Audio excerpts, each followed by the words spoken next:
everybody, welcome back to Lemme Peeps TV.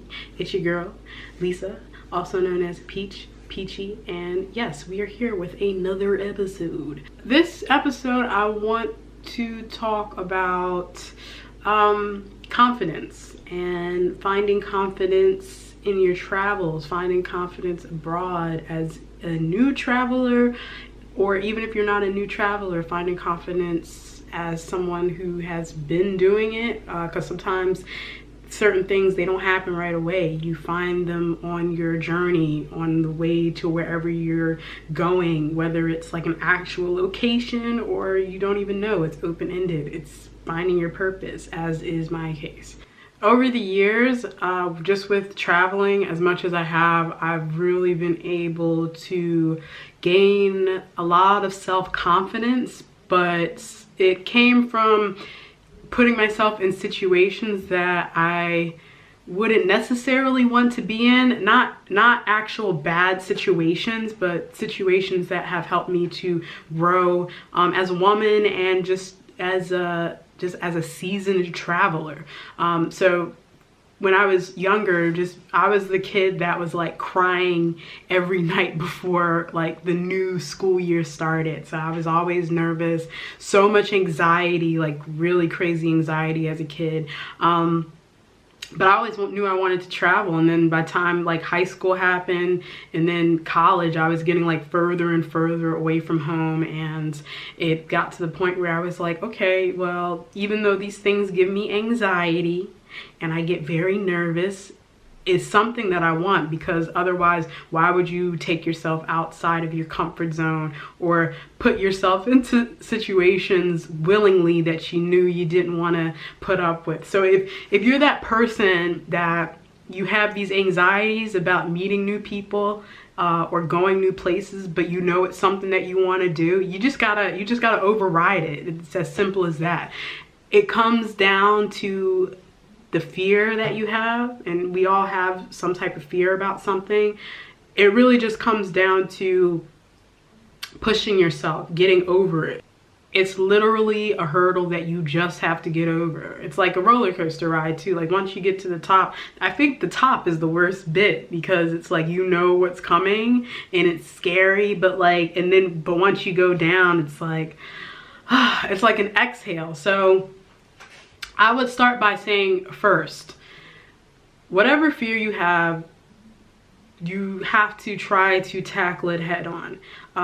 For me, I'm not gonna lie, I'm still the type that when it comes to like, there's a party going on and I don't know anybody there, I still don't like being in that position. A lot of the times I still be on some like, well, I'm not really trying to go. My mind even thinks of things, or my mind thinks of ways to get out of it, to go into the party. Or like, for example, my boy Juno, he just had his birthday party like, last month or something, or a month ago. And you know, I was like, on top of this, the party was full of people, well, friends from his uni, as well as like Tinder, people he had met on Tinder. I know, like who the hell in their mind would, you can imagine. But it turned out to be fun. And of course, after like, you know, you have a little bit of liquid courage, things just go downhill from there. So I still have that. I still deal with that. I'm 30 years old. I've been to every single continent on planet Earth, and I still have these anxieties. So it's not necessarily something that's going to go away. It's just something that you have to deal with, tackle head on. Even like talking to strangers, especially if you're a solo traveler, being in situations in countries you don't know anyone. A lot of the times you will find that if you are by yourself, nobody's really looking at you. Nobody's really paying attention to you. A majority of the time, it's all up here where you think like, oh, they're gonna think I'm weird. Why is that person by themselves? Because we're social creatures. Even in Korea, a place that is very, very, very much about like community, the communal experience, sharing. There's no such thing as the individual. There's kind of like, you know, there's all of us. Like it's kind of a known thing. You could have, you know, the little bag of nuts, like, you know, you're with someone, or you could be with your Korean friend, you open that and everybody's like ding ding ding ding ding, like looking at you like, you know, the sharing aspect is very big here. But even by yourself, I feel very comfortable being alone. And that confidence of feeling that comfortability comes from having done it. Again, jumping the hurdle. Once you experience being by yourself one time, then two, then three, then four, after that, when it becomes countless, it doesn't become a thing anymore. And that's essentially it. It's as simple as that. Like, I have people, I mean, I still have people contacting me sometimes on like my DMs and Instagram. And these are just people I don't even know. They want to know about my experiences in this place or that place. And a lot of the time, the question, and also of course, you know, being a woman of color, that's usually the second question, like, what was your experience as a Black person? But majority of the time, it's never really been anything super negative. Now, this doesn't go for everybody. That's not to say I haven't had any negative experiences, but my confidence has come from having done it so many times. Like, the first time is always going to be the worst time, and it always gets easier after that. So I would say that you can gain confidence of talking to strangers. You don't have to go out and search for people. A lot of times people will come to you. You'll meet people just in general conversation, or you'll meet someone else who's by themselves.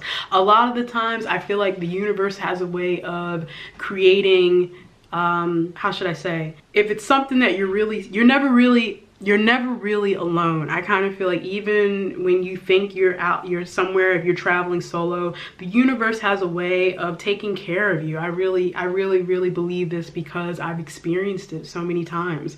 I've gone out to places to eat alone and ran into someone else who was also eating alone. This was in Itaewon. I ran into a girl. I never really hung out with her again, but just for that time, that point in time, we both were solo dolo and, you know, sitting together, had really good conversation. We ate, and then she was like, you know, we hung out afterwards. We went and got coffee. That has happened. I've been places where I've gone to a concert by myself, going to a gig. This was when I was still in university.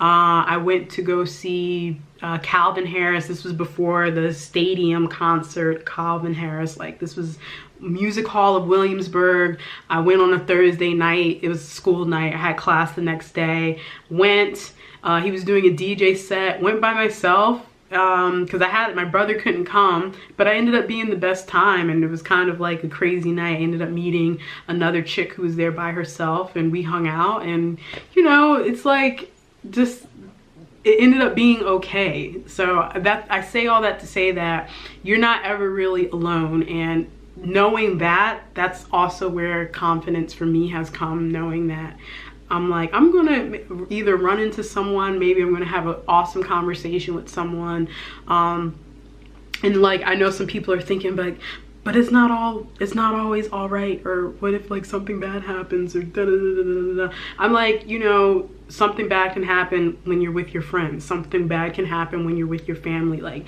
you can't really have that go into traveling with that mindset of thinking of the bad things. But what you can do is be smart, be prepared. You know, safety, of course, is again always important. And for me, before going on trips, before traveling, thinking about things of, okay, what are the laws of this country? Where is my closest embassy?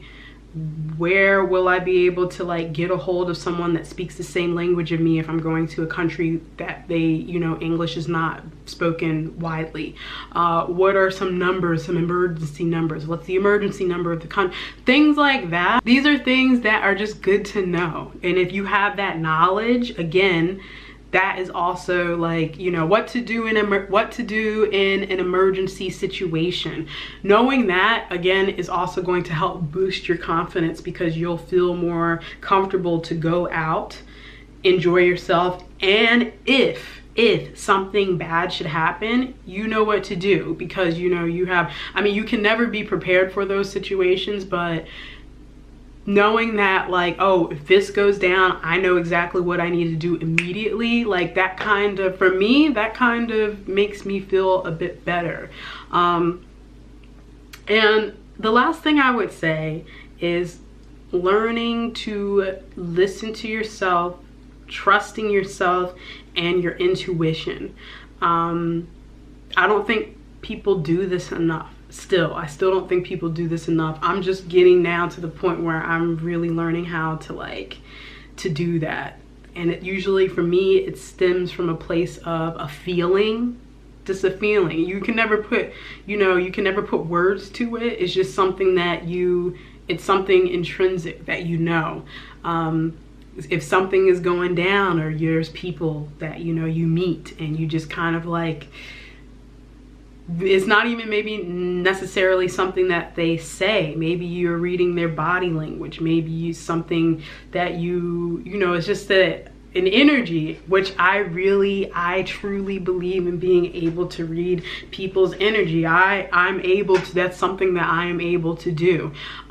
So when I'm in situations where I'm meeting people, I can feel if this person, I'm like, I don't know, it's just something unsettling, something that's making me feel a little bit uneasy. I don't know exactly what it is, but just something that there's like, I don't know how to describe it except for that it's a feeling. It kind of feels like, you can tell like when you're talking to a defensive person or someone that's maybe there. It can be many reasons. They could be nervous, they could be feeling uncomfortable, and you could see it in body language, like things like this. If someone's talking to you and they have their hands folded, that's a sign of defensiveness. Like usually if I'm meeting someone for the first time and they got their hands like this, or they're kind of doing something like this, I'm kind of usually like a little bit, okay, like I'm just gonna let them go over there, and I'm gonna go over there. So it's like, something kind of, it's usually, that's how I know, all right, I'm just gonna let them be. And I'm gonna like just, move on over here. So I'm pretty sure I've said this before. My philosophy is that you shouldn't force anything, whether it's a new relationship, whether it's a pair of jeans, some stockings, try and get your ass into like, a coat, something that doesn't fit. If you have to force, then that ain't it. Like, that's just not it. You need to like leave it alone and just move on. So I take that with me in so many areas of my life. I kind of follow that. I apply that to everything in my life. So those are just a few tips I would say that can really, really help you to, finding your confidence in travel. And again, the most important thing you can do is trust yourself and trust how you're feeling. Because I'll put it like this: if there's a situation and you're just kind of like, I don't know, I feel like I'm not sure, that's the answer right there. I don't know, I'm not sure means nah. Bruh. That's what I've come to learn. Because even some people would be like, I don't know is like, that's enough. I don't know is enough. Because if it's something that you're into or you're really interested into, then it would be an automatic like, oh yeah, let's go do that. Yeah. That's how I am. Like, hey, should we order another bottle of wine? Yeah. Like sometimes if I'm really vibing with the person, we just kind of we'll just be like it's just a look. I'm gonna be keeping the videos coming, even though I have started back. Last week was my first week back to school, but it was good. It was really, really good. All I can say is that teaching first graders, it's like I'm essentially doing like 45-minute sets 4 times a day. It's great. So I had them rolling, y'all. I had them rolling. Work on that confidence, guys. We can do this. Any new travelers watching this video, feel free to hit me up. People always message me on Nomad Peeps on my IG. I'm always answering questions, helping people out. I'm happy to do it because I would have loved to have been in a place when I was younger and have the access to people like we have now. I just didn't have that at the age when I started traveling. So especially any of you younger ones, not even people just coming to Korea, but just anywhere else, feel free to hit me up. And happy travels, and you can do this. Get your travel on. As always, guys, be happy, be healthy, be well, and I will see you guys on the next video. Have a great week. I'll see you next week. Bye.